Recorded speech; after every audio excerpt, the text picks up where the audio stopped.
Yes, so the main question in the neurodegenerative conditions is whether a patient with mild symptoms will develop the full condition. For example, if we have a patient with mild cognitive impairment, some of these patients will develop Alzheimer's or other types of dementia, but others will not, will never develop dementia. It's really important, it's really crucial now in the era of these new therapeutic methods, the monoclonal antibodies, that we develop these biomarkers. There are some biomarkers that are very sensitive, and we can use them to differentiate these patients.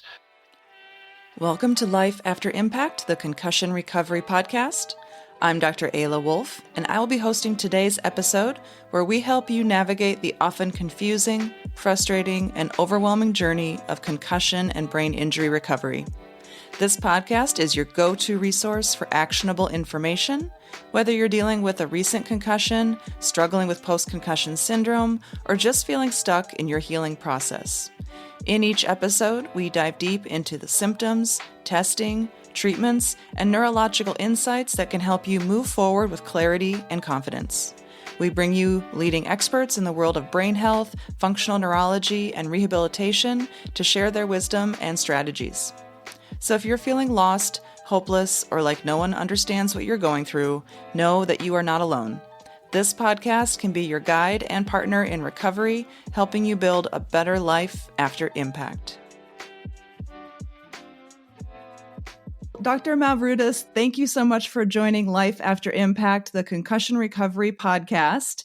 When I am doing a lot of my research on the internet on brain injuries, your name keeps coming up as somebody who has published a lot of research, but you're also a clinician and a consultant neurologist at the University of Leeds. And I think it's so important that the people that are doing research also are working with patients or have that experience of hearing directly from patients what it is their struggles are, because I think that that informs our research so much. So welcome to the show.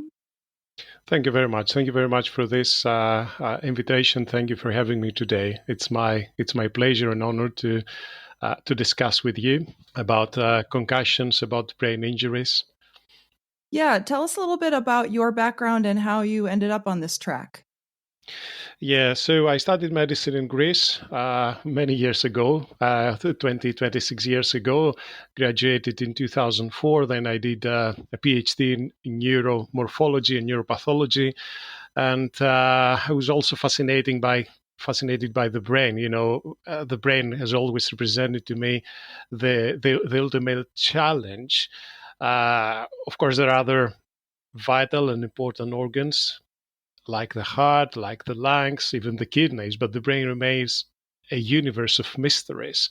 And I would like to explore this universe because the brain is what we actually are. So the brain is the seat of consciousness, personality, creativity, memory, anything.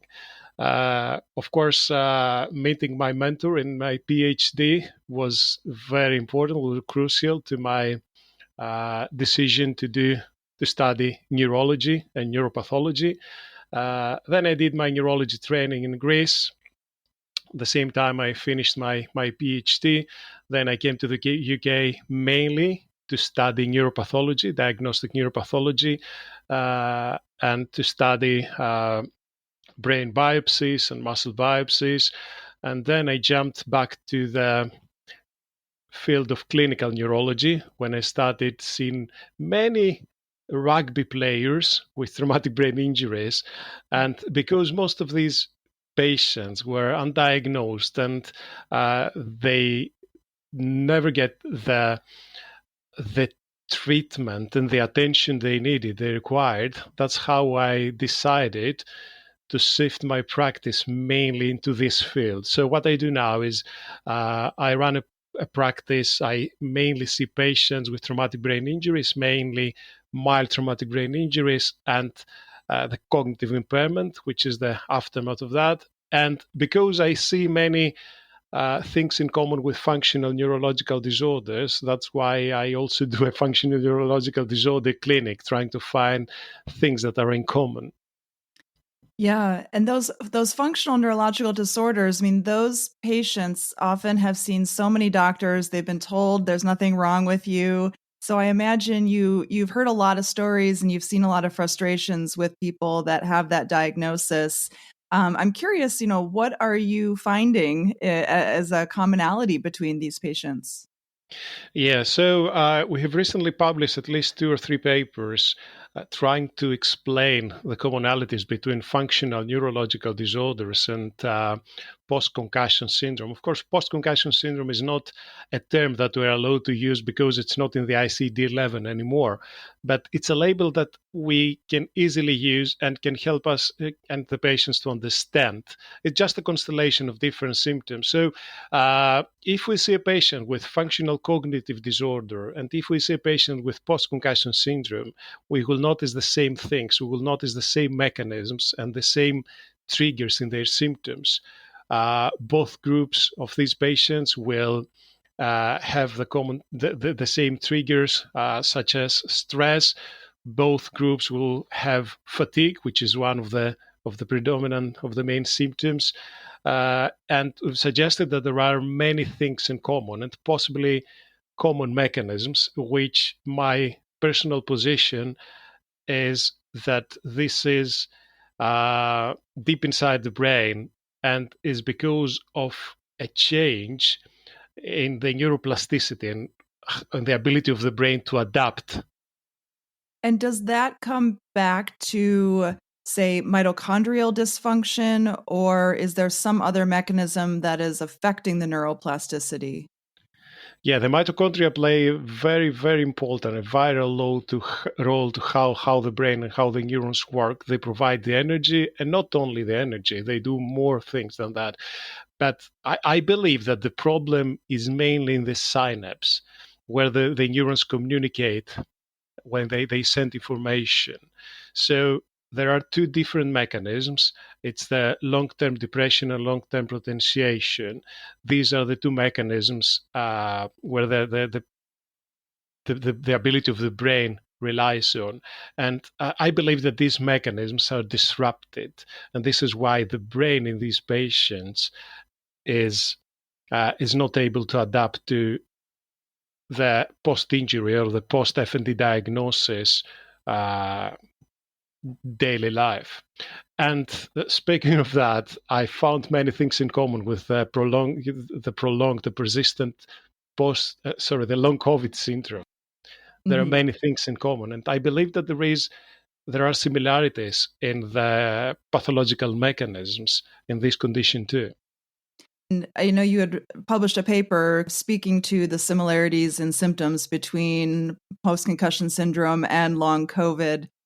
Bringing up long-term potentiation brings me right back to neurology 101. So it comes back to the basics, right? Of just Yeah, understanding exactly. synaptic neuroplasticity, how the brain communicates. And so you're seeing that the commonality between a lot of these persistent syndromes is this idea of the synapses struggling to communicate, which brings me to an interesting paper that you also just published on microglial exosomes. And so, what is the role of the immune system in all of this and in neuroinflammation? Absolutely, absolutely. The role of microglia is very important. So the microglia are specialized cells. They're part of the autoimmune of the immune system. They're not part of the central nervous system, but they are specialized. They go into the central nervous system very early in the life, and this is why they are allowed to be there because we have the blood-brain barrier, so nothing from the blood can cross this barrier under normal circumstances. These cells, they have the same role as the protective cells have in the blood. So what they do, they get activated when there is inflammation, but sometimes this inflammation can cause damage.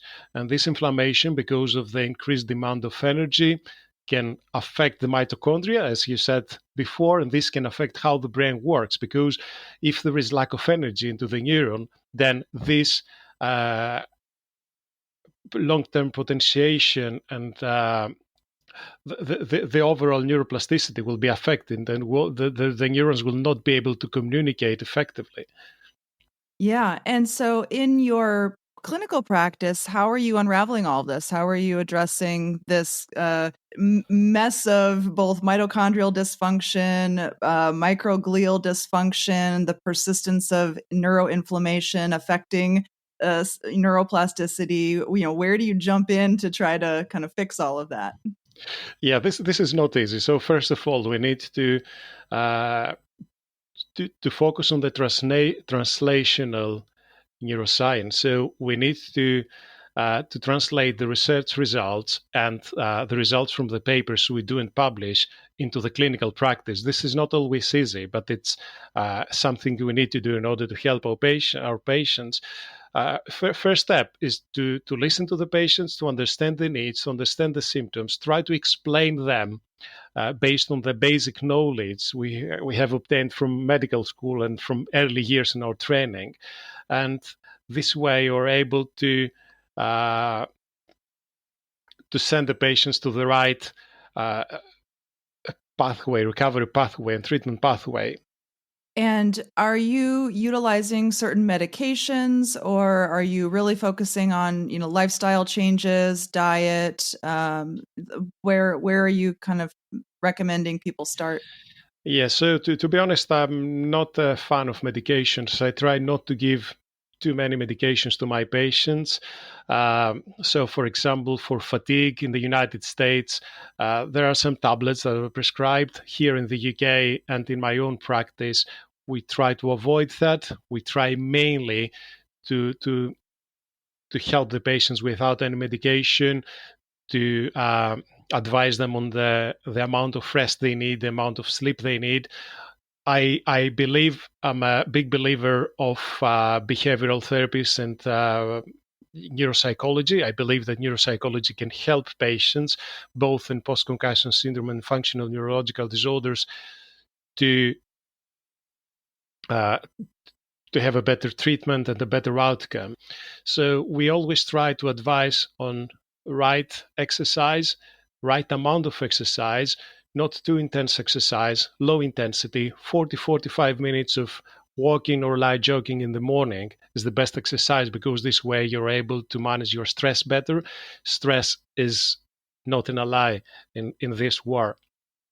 Then diet is very important. The usual stuff, nothing special, but we always try to advise the patients to drink plenty of fluids, to avoid alcohol or anything else that can harm the brain, can cause more harm to the brain, and to try lots of antioxidants and things like that. Just the general healthy stuff. Of course, we have specialized dietitians that will see the patients in the end. If with this general advice on diet, if it's not helpful, we have coaches that can help the patients, can give them the right exercises, the right programs that can help them in the gym. So we basically try to provide a tailored program to each patient. If this doesn't work, we will repeat some of the tests that we do after 3 and 6 months. And if there is no improvement, then we might try some medications. But to my experience, the only medications that can help are very low doses of antidepressants, just to fight stress and to help the mood. This is the only thing that has place in the treatment of these conditions. Mm-hmm. And you mentioned that one of your focuses is on the cognitive symptoms that people are describing. Are you doing different cognitive exercises or training programs with people as well? Yes. So first of all, in terms of diagnosis, we don't do the usual diagnostic tests such as the MOCA, the mini mental state examination, or the Addenbrooke's, because these tests are not sensitive for patients with traumatic brain injuries. I personally prefer to do a computerized test, the impact test, which is widely known and widely accepted. And it can, with this test, you can study different aspects of the cognitive functions. We also try we also do a test using virtual reality. It's an eye tracking test because the ocular movements are very important in the recovery of these patients. These are the tests we do. And then in terms of recovery, we use our own tests. We have developed a couple of video games that we try to use in patients that love video games. These video games, they have some cognitive challenges, they have some eye tracking challenges, and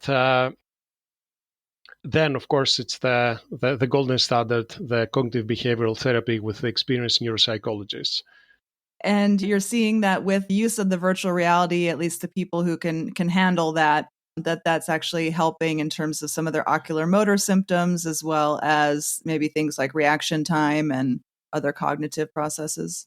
Absolutely, absolutely. This test is very useful because, of course, you can study the ocular movements, but at the same time, there are some other parameters that you can study. For example, there is the cervical element. You ask the patient to do some neck movements, having the VR set on their heads, and this way you can see if anything changes. And this is an indication of an injury to the cervical spine, because there is no concussion, no traumatic brain injury without cervical injury, as we know. And then there are some cognitive challenges as well. So we have the saccade movements when we ask the patient to follow a flashing light, but at the same time we have the anti-saccades when we ask the patient to look at the opposite side, and this has a cognitive element as well. Mm-hmm. Yeah, that's such a great window into that prefrontal cortex and impulse control. I do that test at the bedside, and I often see people struggle with it when they've had concussions. Absolutely. Absolutely. Yeah, this is my favorite bedside test. It's the vestibulo-ocular test, which I always do. But in my practice, I prefer to do the VR test, which is a bit more impressive. And of course, it's something that you can video and you can document everything on the patient, and you can repeat that after 3 and 6 months. And using the same standards, you can have a good understanding of the progress or the changes. Mm-hmm. Yeah, my mentor, Dr. Carrick, had published a study on he tested a lot of people's ocular motor movements, Olympians in the 2024 Olympics. His team went there and studied the eye movements of people that were in high impact sports like boxing versus people who were in sports that didn't involve high impact.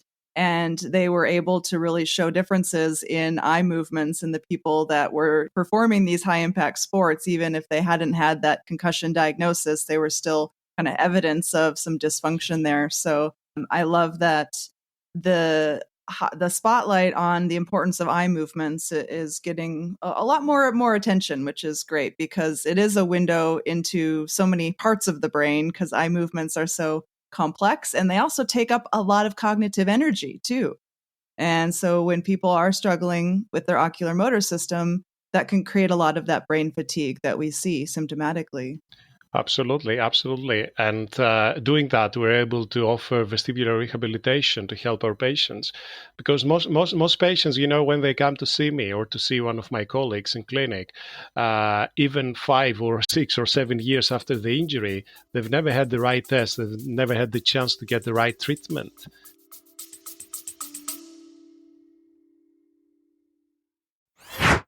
Imagine trying to do something good for your body, like make a high-protein smoothie for breakfast or after a workout, only to find your protein powder is full of junk. Heavy metals, artificial sweeteners, and chemicals you can't even pronounce. It is frustrating when you try to do the right thing, but instead you just end up adding to the toxic burden in your body.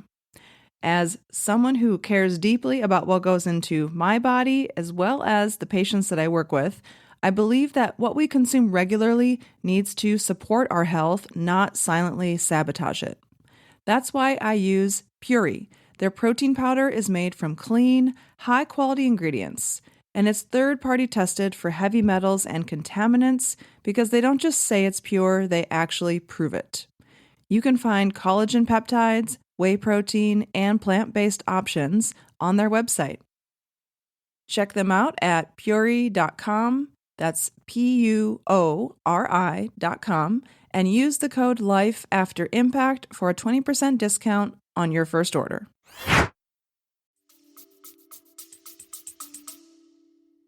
Yeah, yep, absolutely.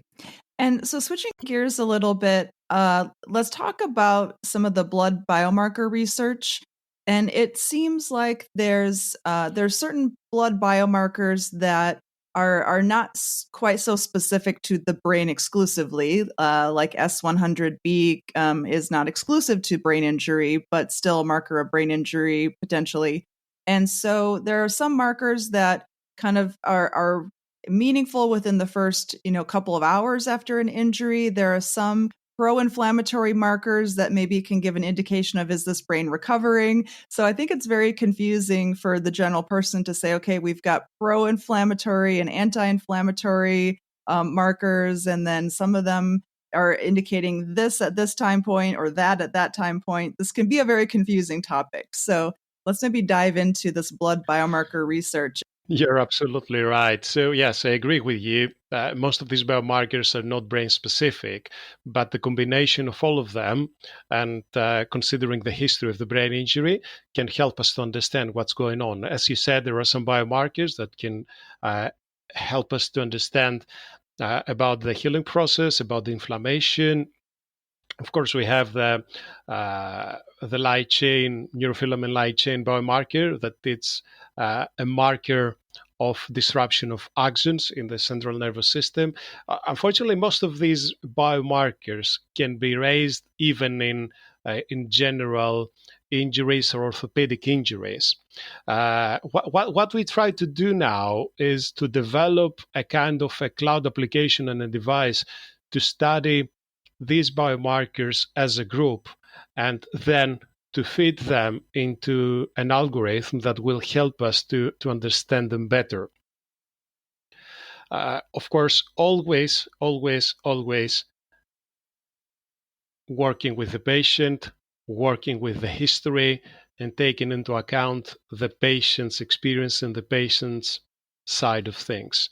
If we just take a set of biomarkers and they might be raised, they might be different to the normal range, we'll never be able to make a diagnosis unless we have the patient in front of us, unless we have a medical history, unless we have a neurological examination. I believe that in the near future, probably in the next 5 years, the biomarkers will be able to help us with the diagnosis, a more accurate diagnosis, because in most of these cases, especially in sports concussions and in the medical legal setting, road traffic accidents, things like that, accurate diagnosis is very, very important. So hopefully with these biomarkers and doing non-invasive testing like saliva swab, because most of these biomarkers now are taken from blood or CSF, taking saliva swab will make things even easier for the patients. I believe that the future is in the exosomal biomarkers, which is very sensitive in the microRNAs. So having a combination of all of these biomarkers will give us what we need. I had a meeting with an excellent colleague of mine that we've done a lot of research together, Professor Chobike. He's a biochemist in Romania, and we had the meeting, and he said that I always ask my students when I interview them for their PhD, how many biomarkers do we have for neurological and psychiatric conditions? And they always, the most students, they will tell 10, 5, 20, 200. And what is the right number? 0. We don't have any. It's the combination of them and the combination of the patient, the combination of the history, and anything else that can help us to understand the patient and to have an accurate diagnosis. But we need to remember that in medicine, nothing is deterministic. It's always probabilistic. So even with the best evidence, the diagnosis is based on the probability, on the balance of probabilities. And these biomarkers can help us to increase the probability of a more accurate diagnosis. Right. And I think at this point, is it fair to say too that in this kind of preliminary state, that some of these blood biomarkers, when taken as a panel together, can then inform, say, a doctor in an emergency department whether or not they need to do a CT scan? Exactly. I agree with that. And this is where the research is mainly focused, to save patients from getting exposed to radiation and, of course, to save money to the health systems. Um, this this can be very useful for the emergency physicians to decide whether to do or not to do a CT scan. But as I said, this alone is not enough. We always need to take into account everything else, because if we have a patient with a minor head injury and significant neurological symptoms, even if the biomarkers are not raised, we definitely need to do a scan. Mm-hmm. Yep, absolutely. And then I know on the flip side of that, there, in certain people, maybe elderly people that have kidney failure, some of these biomarkers might also be elevated as a result of, kidney function or a loss of kidney function. So again, it's also taking into account the age of the patient, pre-existing conditions. So sometimes these markers can be elevated for other reasons too. Exactly. Yes. So yeah, to my knowledge, in some countries, I think in France, I'm not sure. I think that in the States as well, but you might know better. There are some panels of biomarkers that are used in the emergency setting mainly. I think it's three biomarkers. That the problem is that can only be used in the first 72 hours in the acute phase, and these biomarkers can help us with the diagnosis, but are not predictive of the outcome, cannot help us yet with the prognosis of these patients. Mm-hmm. Yeah, which brings me to my next question, because you also are researching a lot in the world of just neurodegenerative disease. And so you're also studying biomarkers in that context of trying to understand, is there a way where we can get a better handle on, does somebody have a neurodegenerative condition? And so fill me in on kind of where the research is on that in terms of the biomarkers.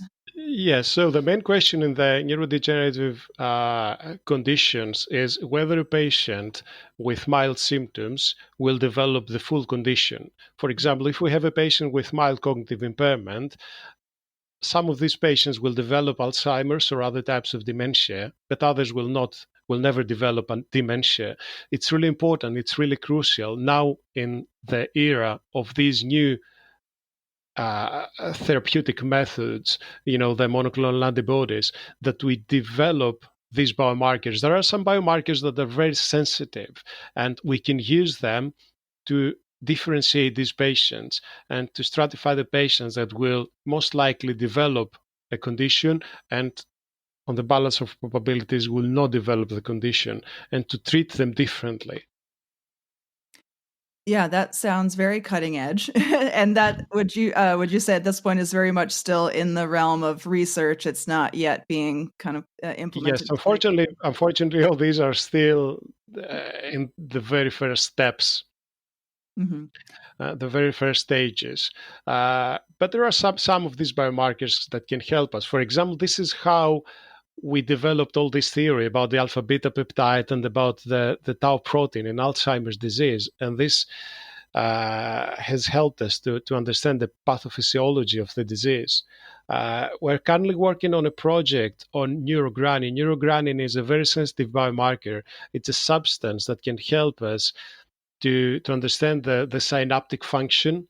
We did a study a few years back that showed us that it's a very sensitive biomarker for Alzheimer's disease, and using that, we can tell whether a patient will develop or will not develop Alzheimer's. And Wow. now we're working on this biomarker on as a prognostic marker for prolonged or severe post-concussion syndrome after a concussion. And the results so far are promising, but they're still we are in the very early stages. if you look at the basics, if you go, that's how I approach my research. I go back to the basics. I go back to my medical school books. I'll go back to physiology, back to biochemistry, and looking into the details. This is how I approach my research and how we design our projects. Mm-hmm.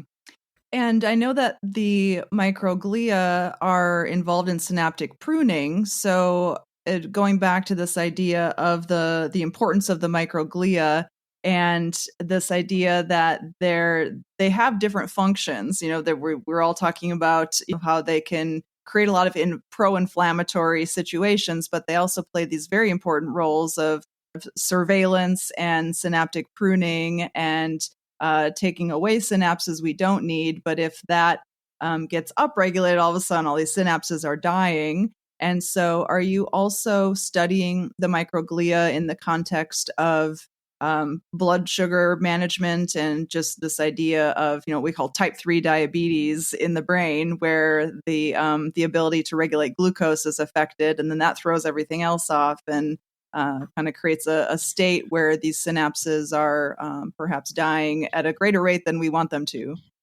Yeah, this is an excellent idea. This is an excellent question. Unfortunately, I don't do this type of research myself, but a colleague of mine is a very big fan of this theory, and he's trying to establish a research project on this, which is very important and sounds very promising. So hopefully, this will be something that we'll be able to talk about maybe in a couple of years. Okay. And then what about this paper that you recently published on the microglial exosomes? Talk a little bit about what an exosome is and what this study is looking at. Yeah, the exosomes and the endosomes are small vesicles that are released by the neurons, and these can contain different substances.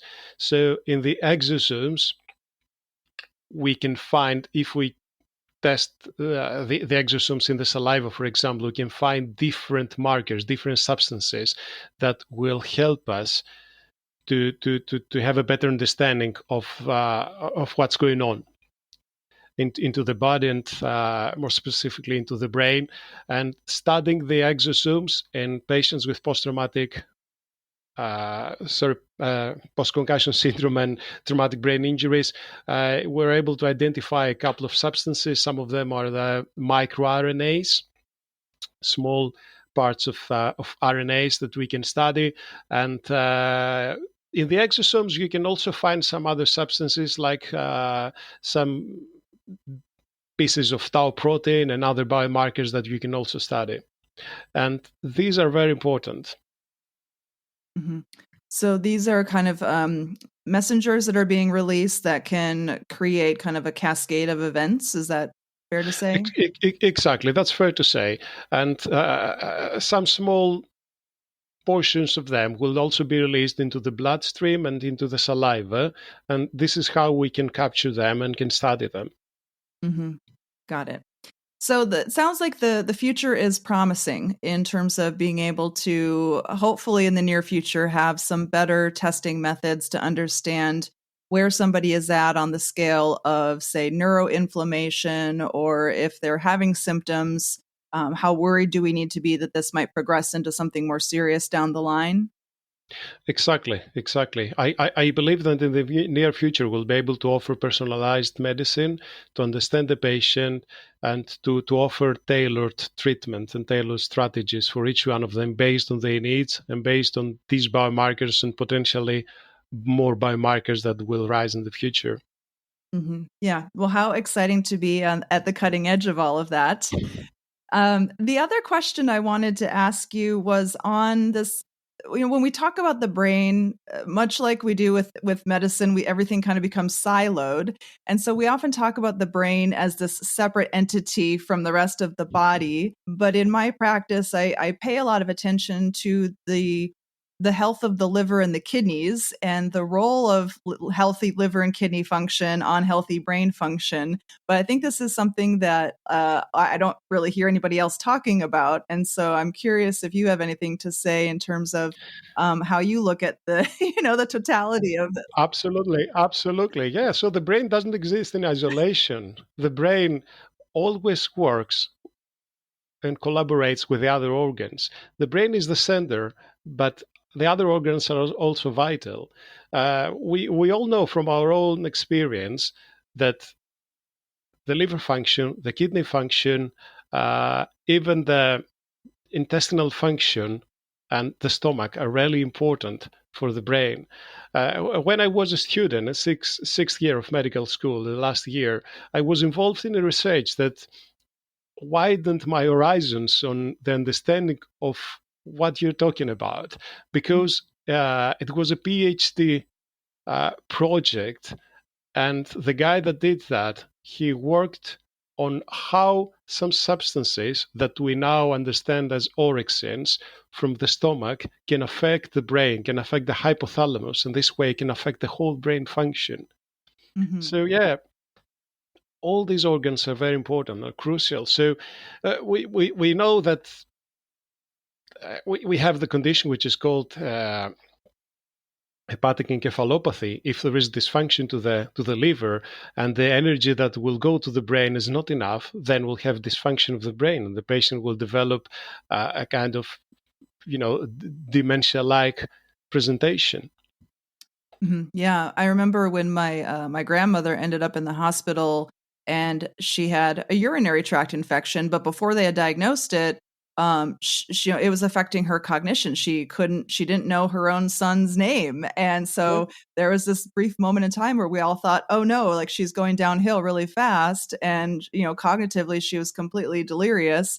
And all of a sudden they said, "Oh no, she just has a urinary tract infection," and once they fixed that, all of a sudden her cognitive faculties returned. And it was such an acute thing to have, like, okay, a urinary tract infection can cause this severe type of dementia symptoms that come on like that. It just makes you realize that this connection is vital. And even if we don't have like an extreme kidney failure, what happens if the kidneys, I feel like in our modern medicine, the kidneys have to be like practically failing before things start to show up on blood work or before we start to pay attention to them. And yet in our current day and age, our kidneys are assaulted with so many environmental toxins and chemicals and things in the environment that I feel like they're having to work overtime. And yet we just don't really pay attention to them as much as we should.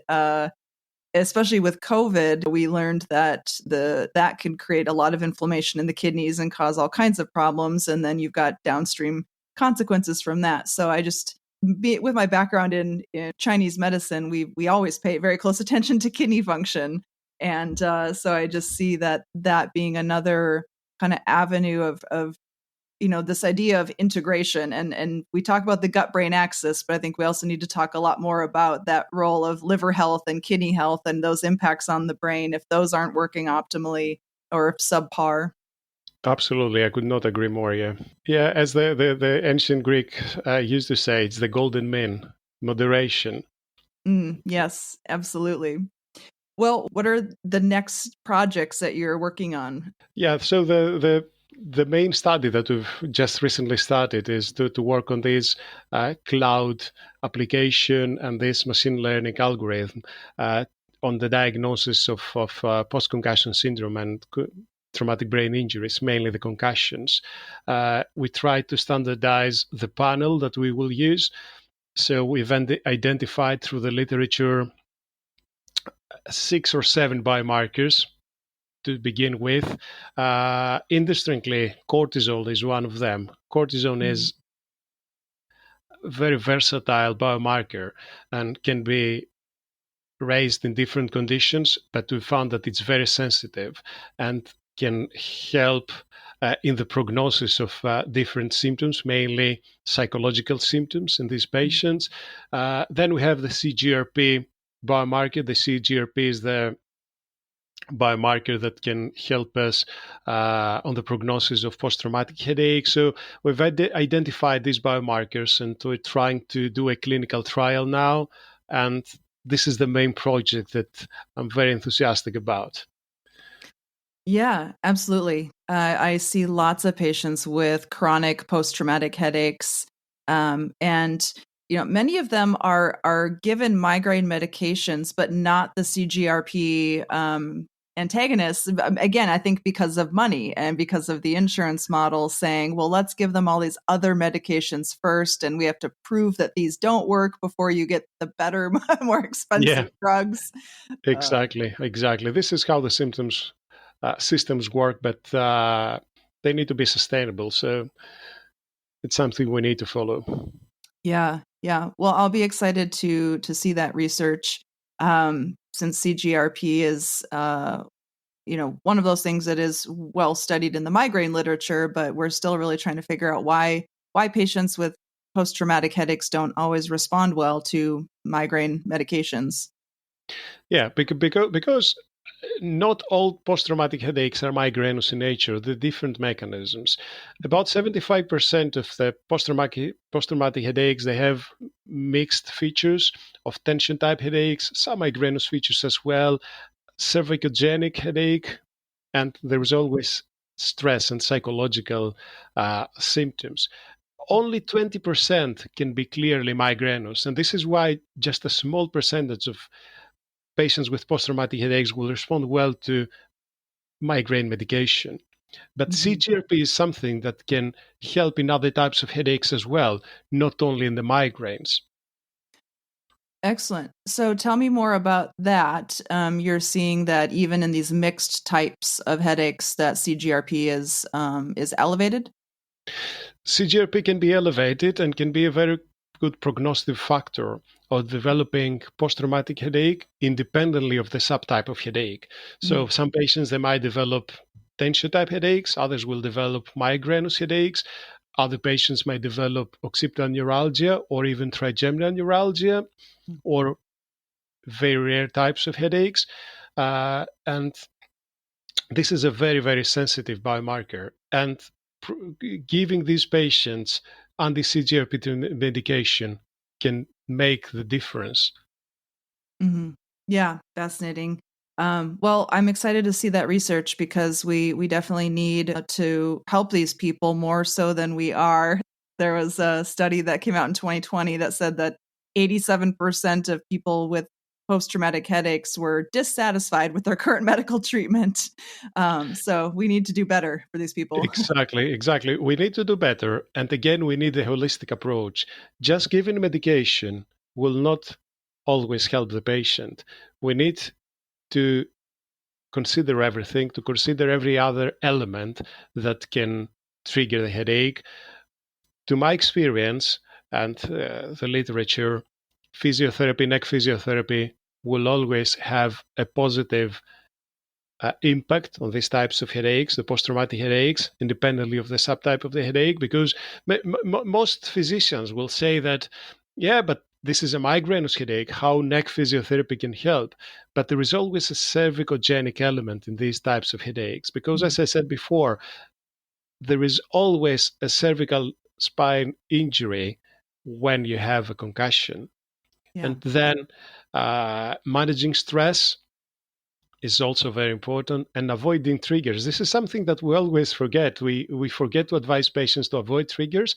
And then most of these patients, because they suffer a lot from the headaches and other symptoms, they tend to overuse medication. And this is something else we need to always look at and to be very careful with these patients, to advise them not to overdo it with medication. Because even paracetamol or ibuprofen, medications that you can easily buy over the counter, if you take them long term, they can have a very negative impact on these headaches.